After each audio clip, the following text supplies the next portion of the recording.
Today I would like to talk about the characteristics of the modern age in the history of English literature. You know, modern age is one of the most significant ages that you must have to know if you want to understand English literature well. The duration of the modern age is from 1901 up to 1945. Though some critics had expressed their opinion that modern age continued up to 1939, and some other critics had also opined that modern age continued up to 1965. But most of the critics are in this opinion that in fact modern age continued up to the end of the Second World War. And now we are in the postmodern period, and this is also the part of the modern period actually.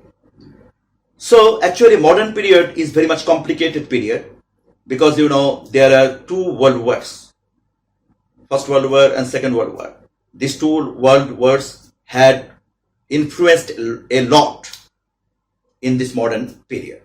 And because of these two great world wars, there were the significant changes in the lifestyle of the human beings, in the boundaries of the countries of the world, and therefore these two world wars marked a significant influence to form this modern age actually.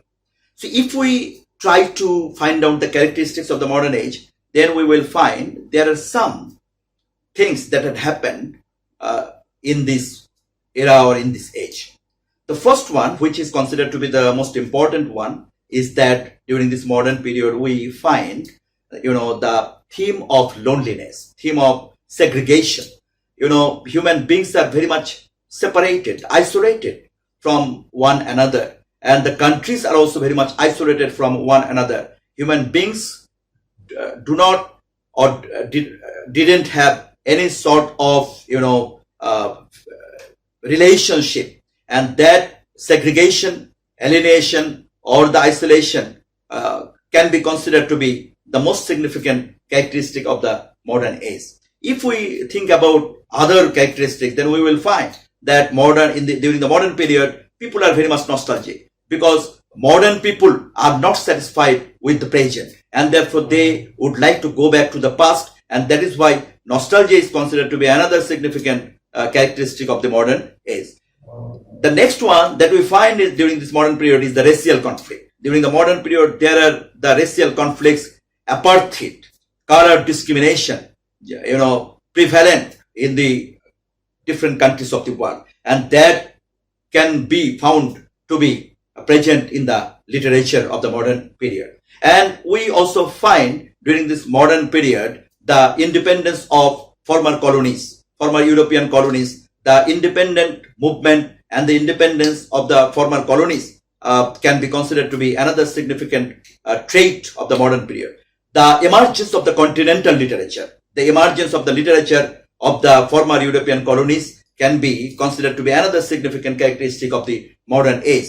And during this modern age, we find the communist movement and the capitalist movement. Both the communist movement and the capitalist movement can be considered to be another significant influence in the modern period. And we also find the influence of modern psychology, the influence of Sigmund Freud also. We find the Oedipus complex theory, Electra complex theory during this modern period, and that can be considered to be very much significant in this period. And during this modern period, we find the emergence of the science fiction, and the science fiction is found in the literature of the modern period also. And we find the growth of materialism, and the growth of materialism is another influence that we find in the literature of the modern period, in fact. And we find during this modern period the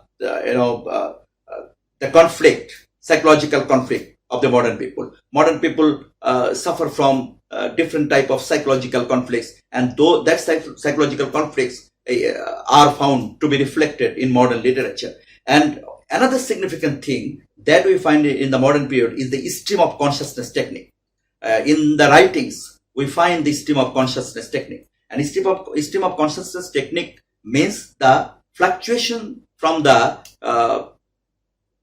conscious level to the subconscious level, and from the subconscious level to the unconscious level. So there are the fluctuations in the levels of consciousness. There are the 3 levels of consciousness, and those levels of consciousness are reflected in poetry, in drama, in novel also. And another important thing that we find is the literature of protest. The literature of protest is also found to be significantly present in the literature of the modern period. And we also find the emergence of the short story writing, because modern people are not, very much interested to read long stories, and therefore the short stories had emerged during this modern period. Actually, detective novels are also found to be emerged during this period. And in the character of the modern people, we find the dilemma that is also reflected in the literature of the modern people. And another important drama had been emerged during this time, and that is the absurd drama that is also found to be developed during this period. And the procrastination of the modern people can be considered to be the subject matter of literature during this modern period. And during this modern period, anti-war movement or anti-war literature is found to be present in modern literature, because people are very much fed up with different type of battles prevalent in different countries, and therefore literature emerged to be marked as a protest against this type of conflict, this type of battles, and that had been found in the literature of the modern society. So actually, if we think about modern literature, then we will find that there are many negative scenarios prevalent during this time, and that had been reflected in modern literature. And another important thing that had been reflected in modern literature is the vulgarity, is the inhumanity, is the coldness in relationship, that are the basics of the characters of the modern people, and that basics of the character of the modern people are also reflected in modern literature. So if you want to understand modern literature, then I think you should try your level best to understand this type of characteristics. And if you understand this type of characteristics, then it will be possible for you to understand the literature of the modern England. And another important thing is that in modern literature, you will not only find the literature of England, you will also find the literature of Ireland, you will also find the literature of America, USA, and you will also find the literature of former European colonies. So there are the varieties in the emergence of the literature during the modern period. So I think if you try to follow my lecture, then it will be possible for you to understand the characteristics of the modern period. Thanks to all of you for your patient hearing.